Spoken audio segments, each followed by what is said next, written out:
Hey guys, say hello if you're there.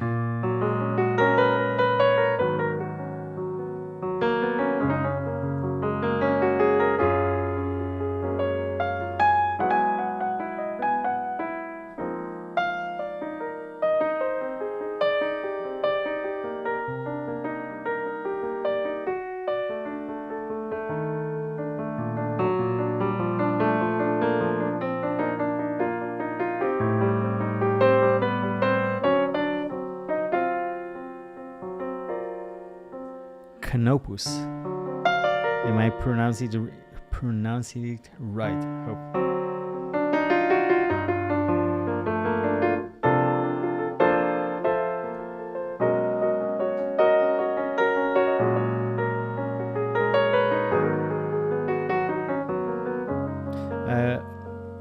Another idea would be to, you can just write your name, your first name. That would be nice. I could call you David or Ben or Moses. I'm Guy, by the way.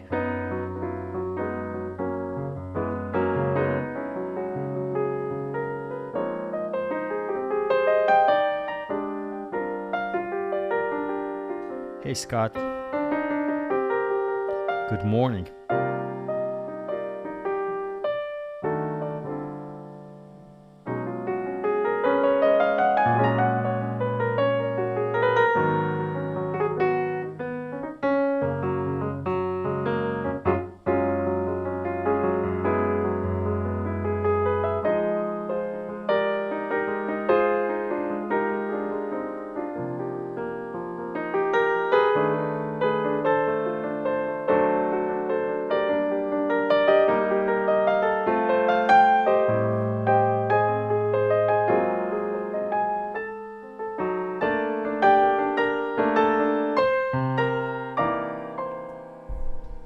Hello, how do you pronounce it? Uwe from Germany.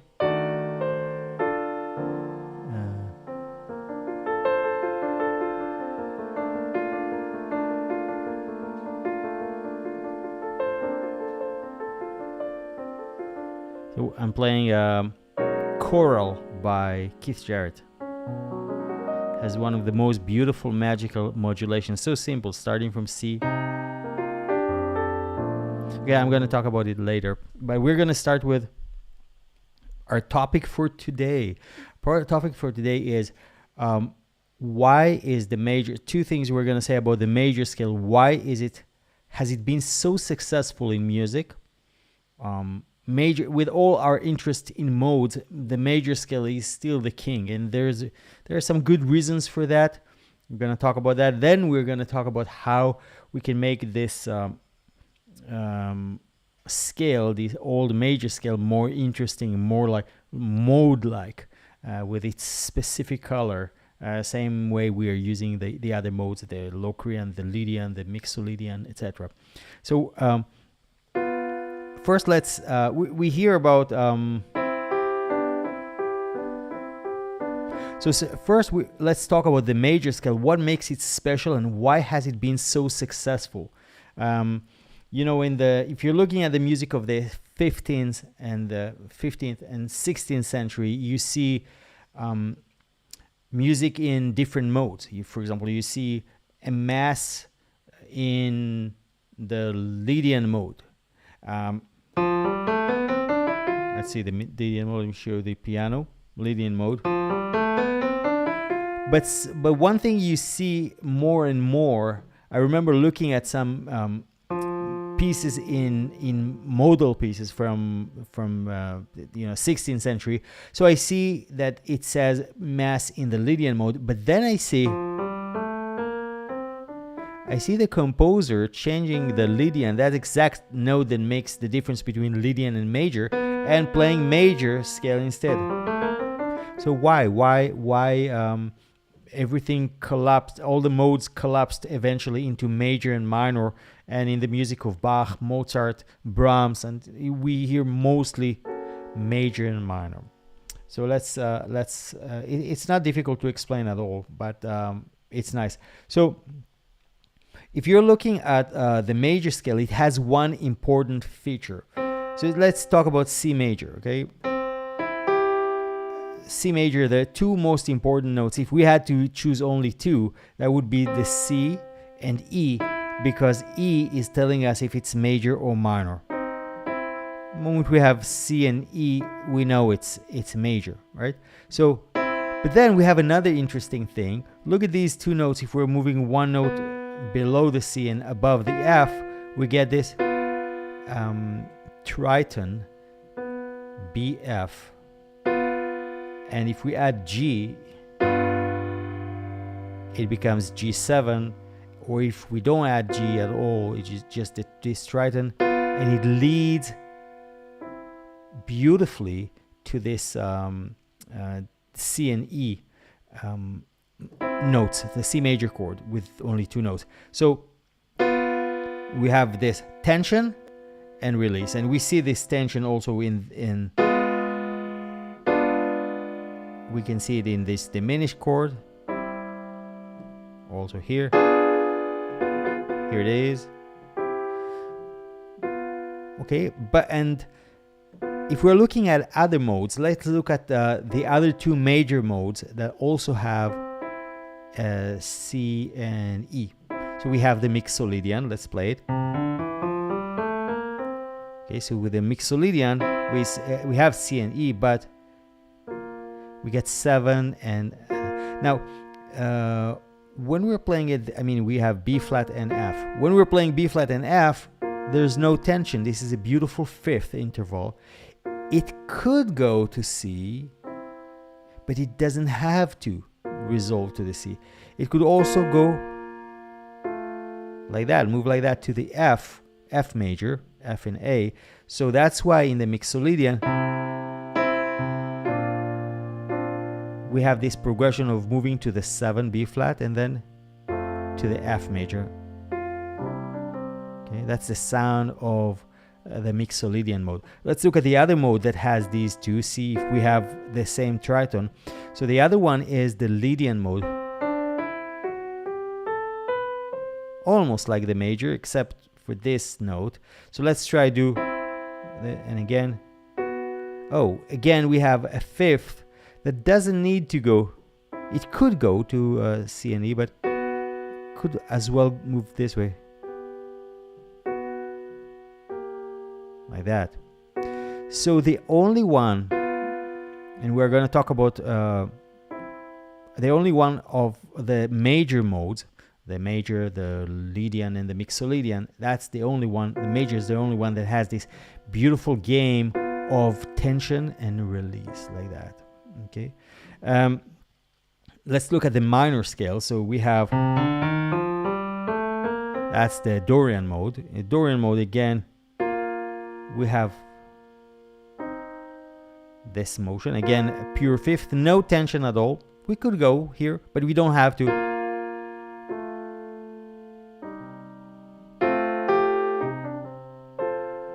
The sound of the Dorian mode. Let's look at the minor scale. The Aeolian mode. Again, we have this B flat, and then we're looking at the Phrygian. Again, we have this. We don't have this. Now, guess what? Musicians wanted this triton also for the minor.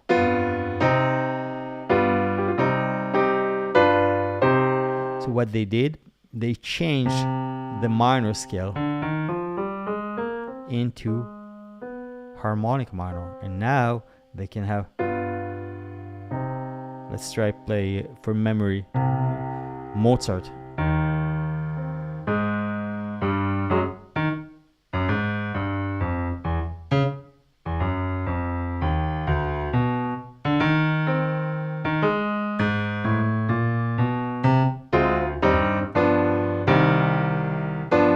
We have this. Hey Angelo. Okay, so we have an artificial addition to the minor, this B, so we have this triton. So what I'm saying is, let's imagine that we are in an environment that we're interested in colors. Okay, so we can enjoy the color of the Mixolydian.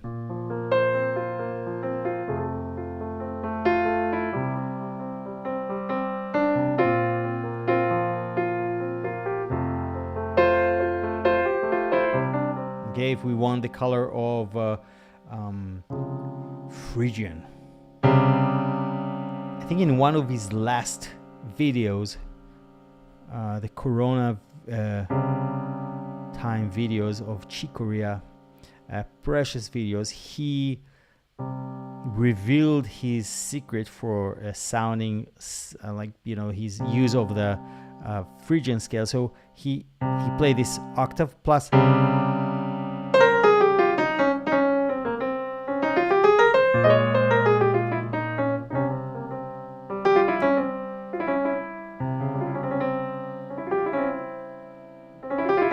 very chic.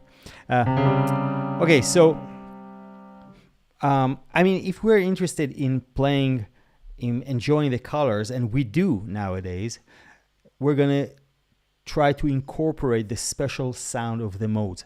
But in the time of Mozart, what happened at that time is that musicians started to develop the language of music, being able to have these long phrases or long chord progressions that maintain interest, because the game of these chord progressions that we see in the symphonies and in the sonatas, in Bach music and in the fugues, the secret is that they are interesting because we have the game of tension and release. Okay, and we have like expectations. We hear this and we want to go here, or show the piano.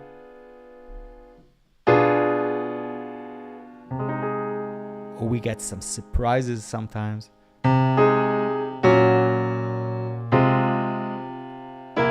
Here's the Triton. Like that. Okay. So when this became the focus of the 18th century, I'm generalizing here, but when this became the focus, building these long chord progressions, because you have to remember, before that, musicians could write long counterpoint pieces, but they mostly, like, usually relied on text, on the lyrics, on text,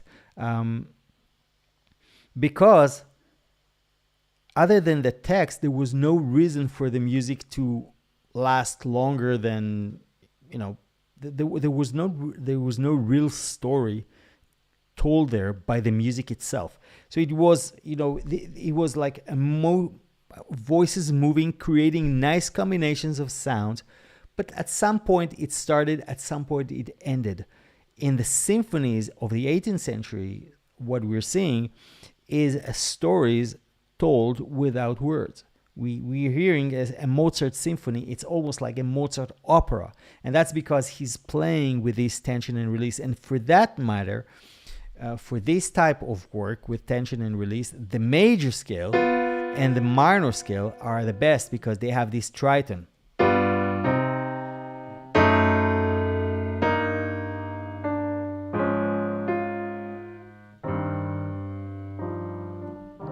Later on, when jazz started let's start at the beginning of the 18th century, the type of harmony that we're hearing, let's talk about Gershwin, is mostly European. It has some new flavors. For example, one thing that we see in the music of Gershwin is playing C7, but adding this fifth. It's not an inversion, it's just there to add depth. It's C7 with the fifth. Here it is. That's very Gershwin. So if you ever wonder how come it's Rhapsody in Blue sounds so deep, that's one of the tricks there. Okay. At the beginning of the jazz, again, Gershwin, what we're hearing is mostly European major, minor music in major and minor. coming from classical music. We see the voice leading that he's using beautifully. Again, it's American, but it's heavily influenced by classical music, European. But what we're seeing later, a few decades later, we're seeing musicians starting to experiment with modes again. Someone like Miles Davis, of course, is coming to the studio and say, yes, I've played music by Charlie Parker that sounds a bit like Bach, we know, and I've played music by other composers, but I want to experiment. So he goes to Bill Evans, telling him, how about we play music based on the white keys only? Okay, what can we do with the white keys? We could go, how about we start this and just go up the scale. So they start experimenting with modes, because and one thing you notice when they do that is that the music doesn't have a lot of harmonic motion. It's not that much about tension and release when you're looking at of course okay,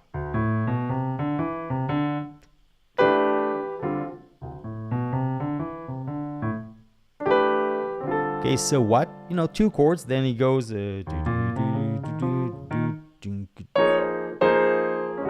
that's it. Okay? Because the focus is not about a progression now. It's not about progressing, it's about being. It's not about becoming, it's about being somewhere and expressing and what's the word for that? Just being there in that color and enjoying it, and not necessarily moving or modulating to another key. None of that. No modulation. It's just about this. So for this, for that sake, modes are great for the colors.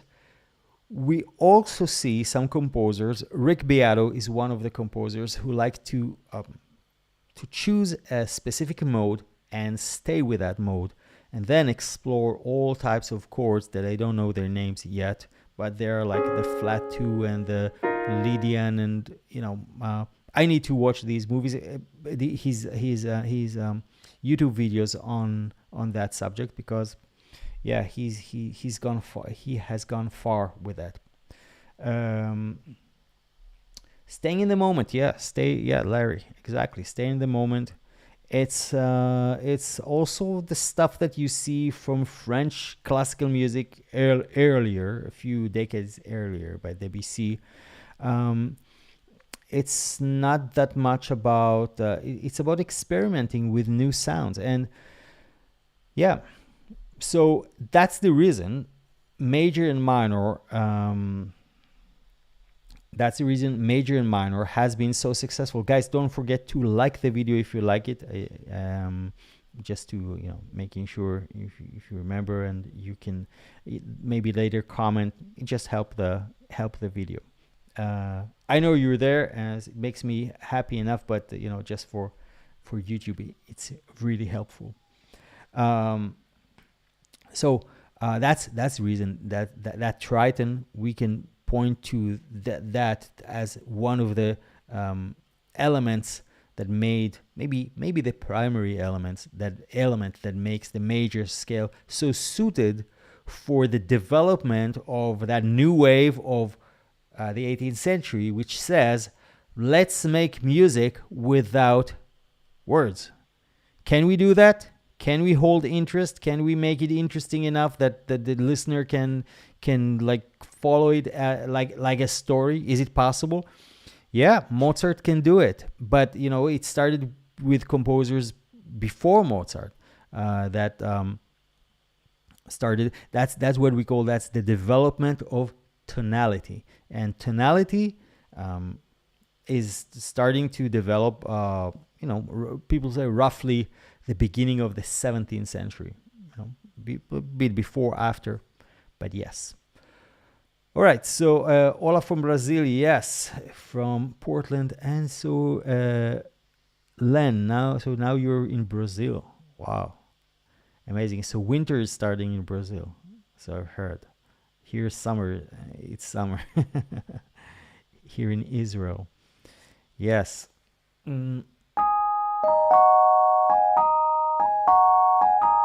Okay, the second thing I want to talk about is how to make the major scale sound more interesting. You know, because we know, let me show you the piano. We know this.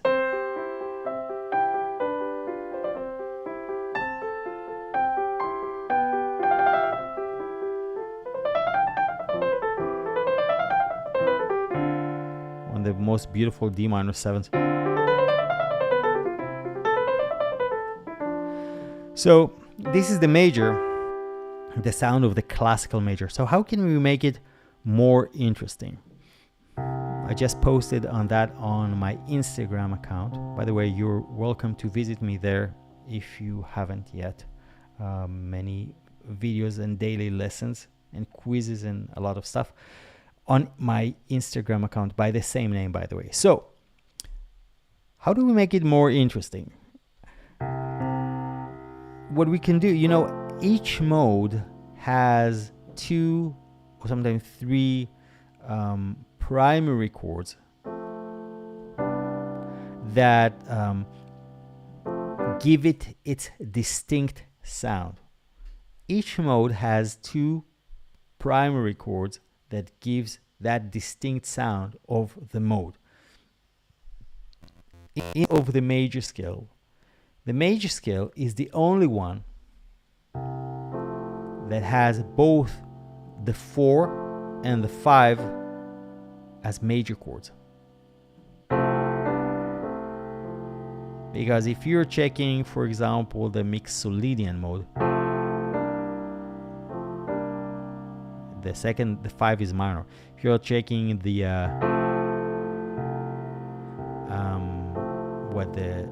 Lydian mode, we get diminished chord. If you're checking that's going to be also the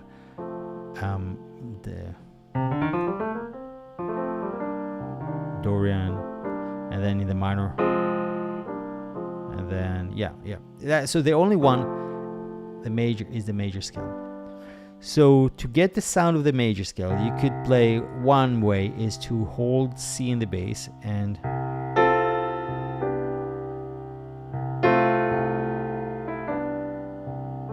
also to avoid the C major chord for now, okay? Because we want to keep some tension here. Also, along with these 2, we got so G. We also got E minor and D minor.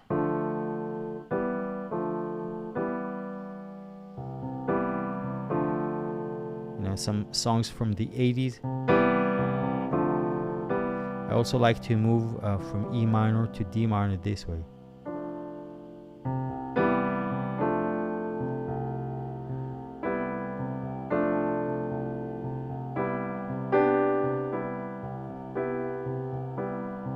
I actually like the minor ones even better.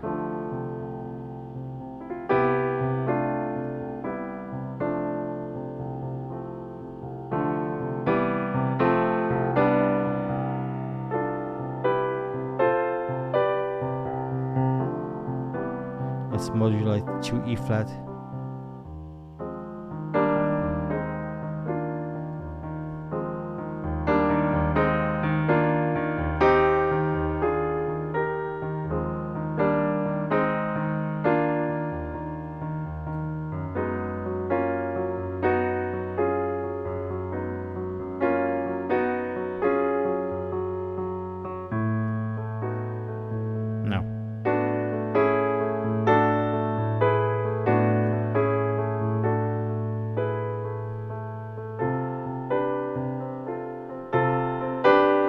If you know the album as Fall Wichita So, Fall Wichita Falls by Pat Metheny and Lyle Mays, the end of the track Lyle Mays is playing.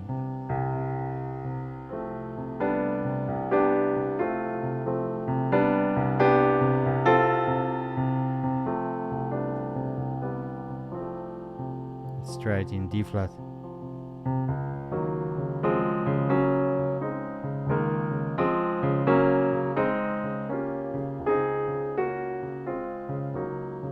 So I'm playing different. This is the 5 and 4 and the 2, 3 and 2.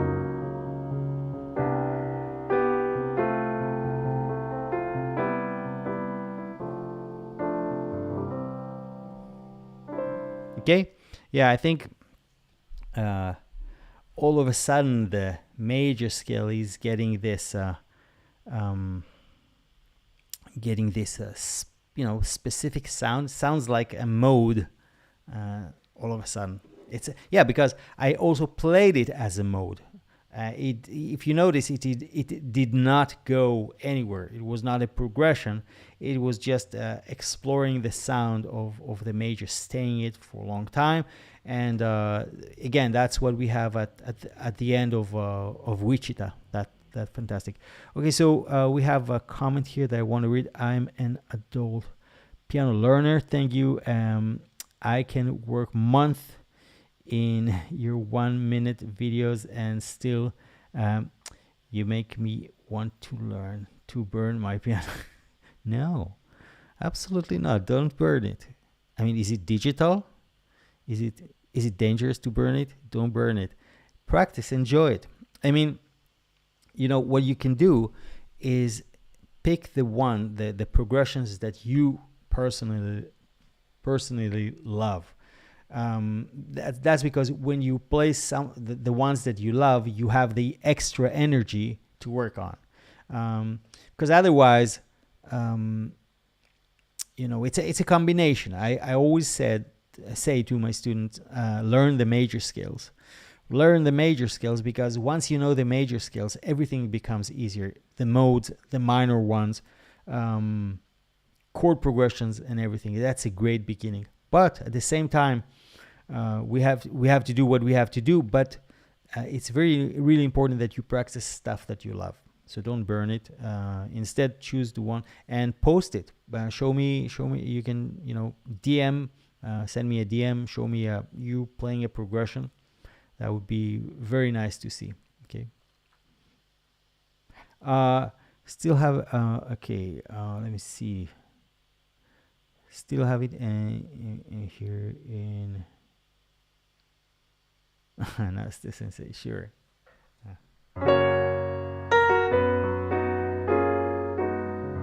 Okay, so you can ask more questions if you want.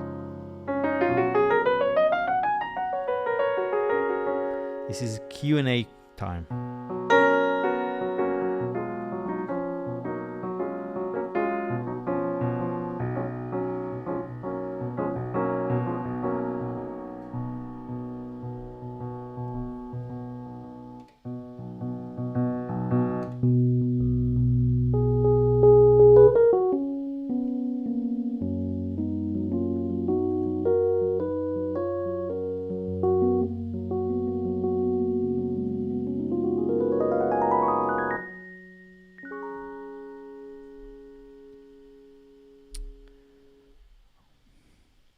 So Larry,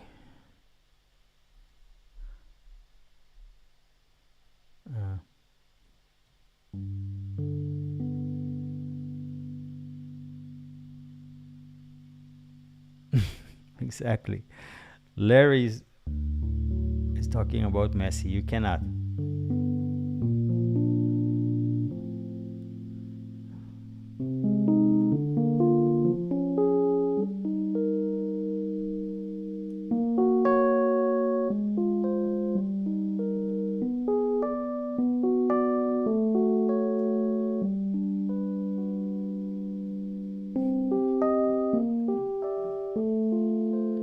Exactly. I mean, I think a great book to read about the exact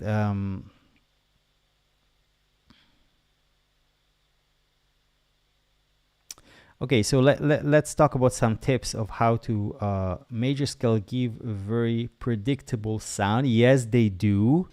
But once you learn, let me show you what happens when I know D major, okay? When I know the scale of D major, I also know E Dorian.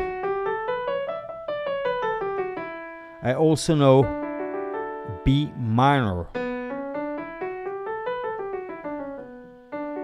All come from D major.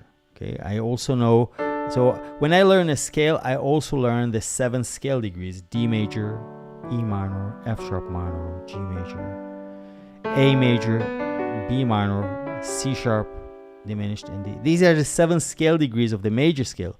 And it's important to learn them because if it's a song in D major, even if it's a jazz song by Pat Metheny or Keith Jarrett, I don't care. If it's a song in D major, these 7 scale degrees are probably going to be the primary chords of the song. So when you're learning major scale, you're being very humble.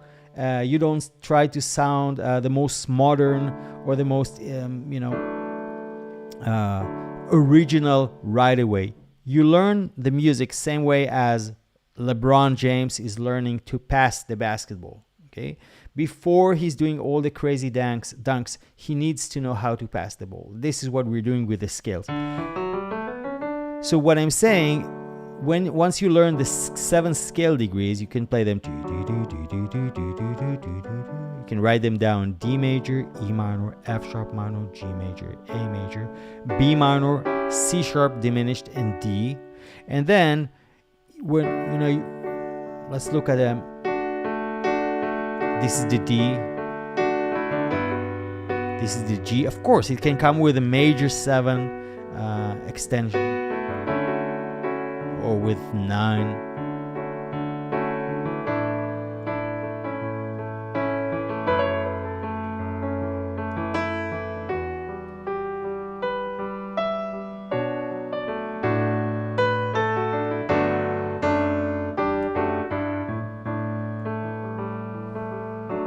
Okay, I added some notes, but these are the primary notes of even if you're playing. This is a tune in D major.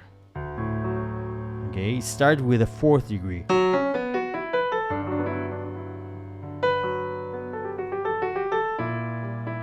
Here's a chord from the minor, from D minor. So a modal mixture, but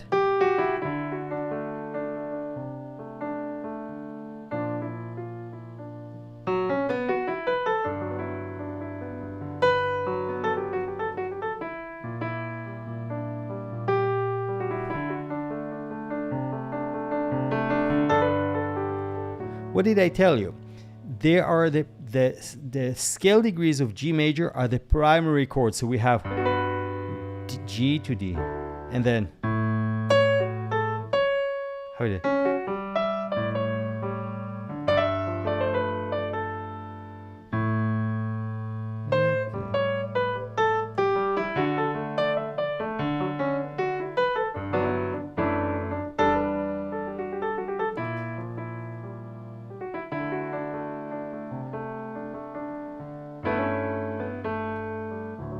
Okay.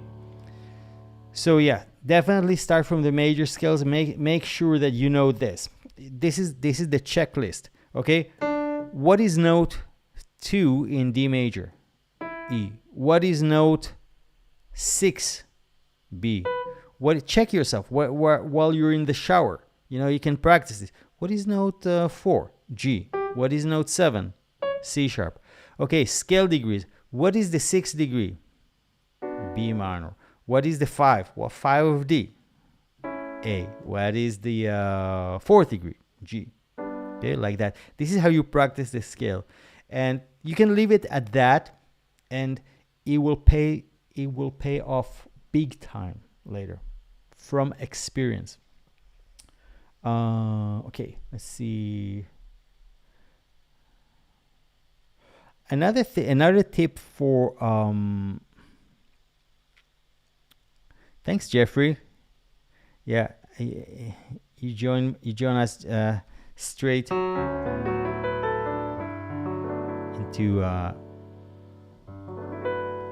what's the name of this piece? Bright Size Life. Anyways, another tip for practicing. If you want to play like Messi, so what you do, you can follow the tip of Brad Meldow. And why is it good? Because we are all adults and we are busy and we don't have like hours and hours and hours to practice usually. So what do we do? What we do is we choose a small subject, a small topic that we want to practice to get a bit better at. And we set a timer on our phone for 20 minutes. And for the next 20 minutes, all you're going to do is focus on this little thing and play it. It's just 20 minutes, it's not too much, but it is enough. And you do it with full concentration.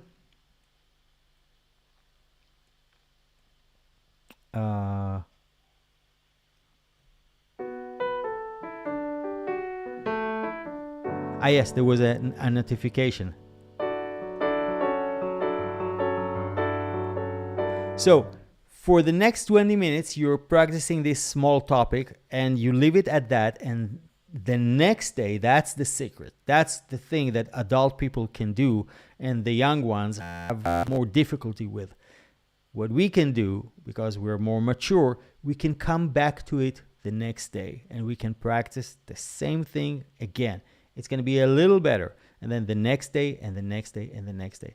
And you can practice it for 2 weeks, one topic. For example, let me show you an example for a topic that I practice, and then I show you a topic that Brad Meldow showed that he. So I was just practicing this.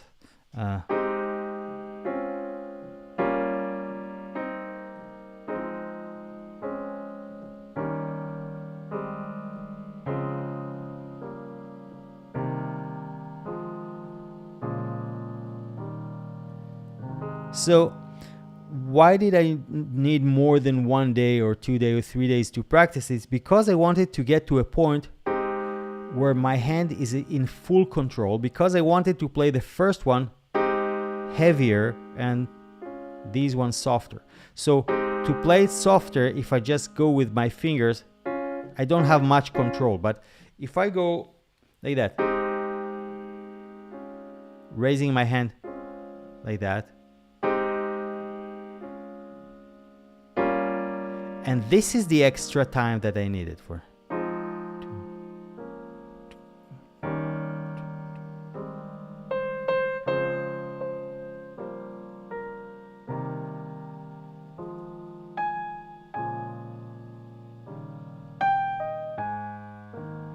Okay, that's a topic that I practice for maybe 10 days. What happens later when I'm using it, doing it in other keys or with different types of chords, it's gonna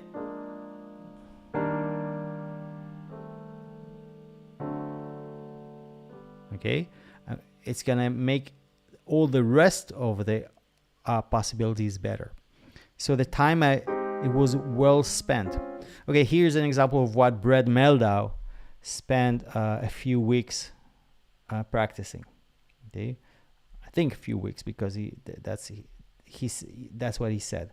I remember he's saying like at least a week or two. I don't remember. Anyway, so what he wanted to do is to be able to play all the things you are in two voices.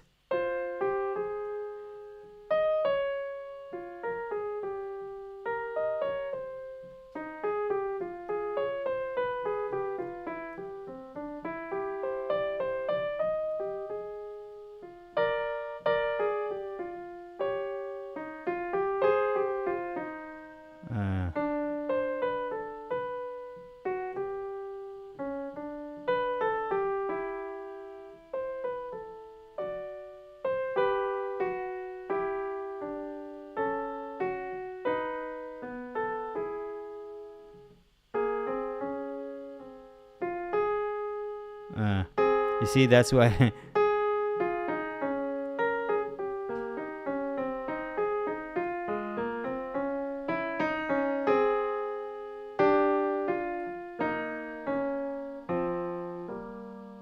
Something like that. And I can see myself, of course, practicing it for several months. Another topic that I practiced for a month, that was like being able to do this rhythmical thing with a piano, because I listened to Keith Jarrett, and it's just amazing how, he, like, it's amazing. I cannot even describe it. But so I wanted to try it, and I have a tune.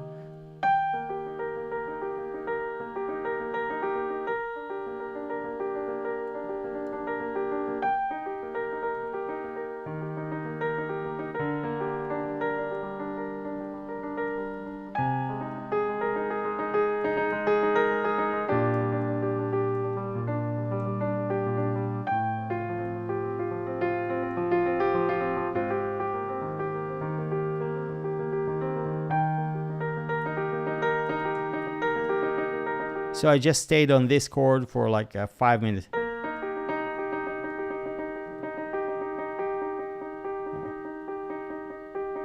Just this.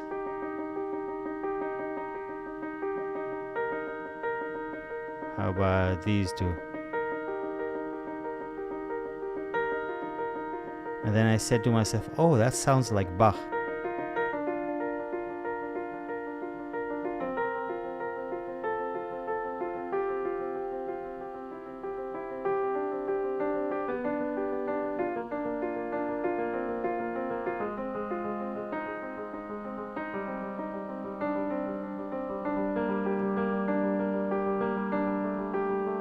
Also Lyle Mays.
Okay, etc.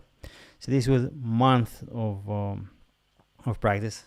It's a little better now. Yeah.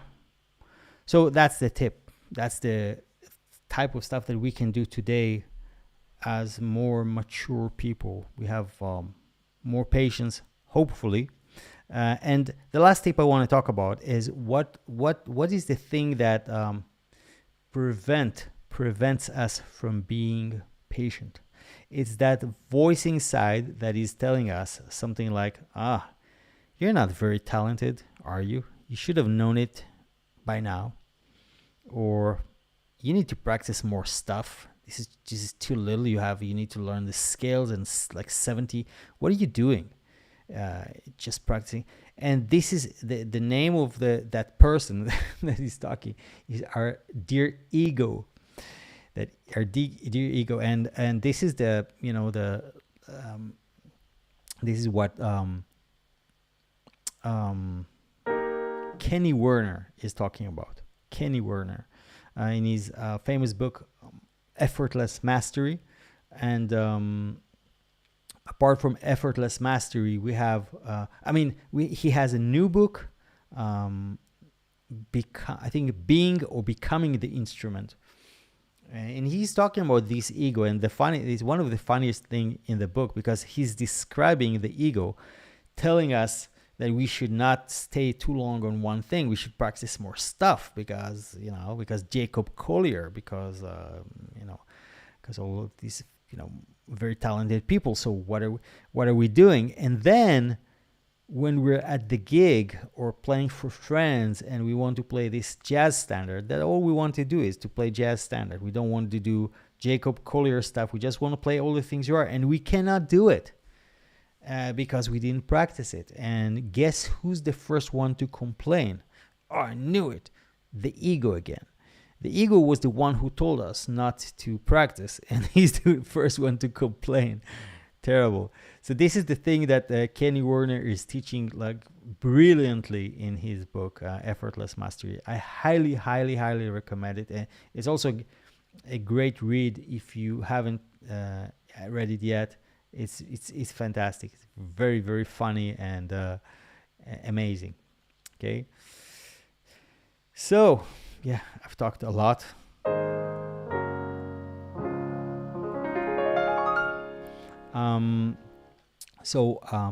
I'll be seeing you guys next week,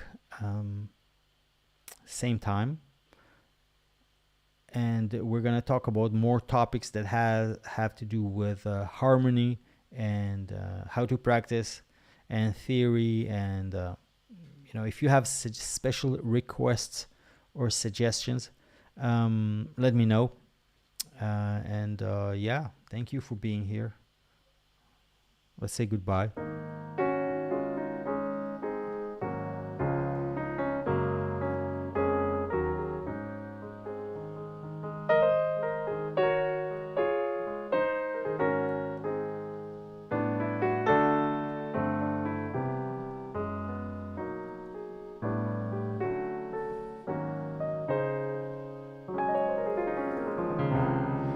Okay, goodbye and thank you.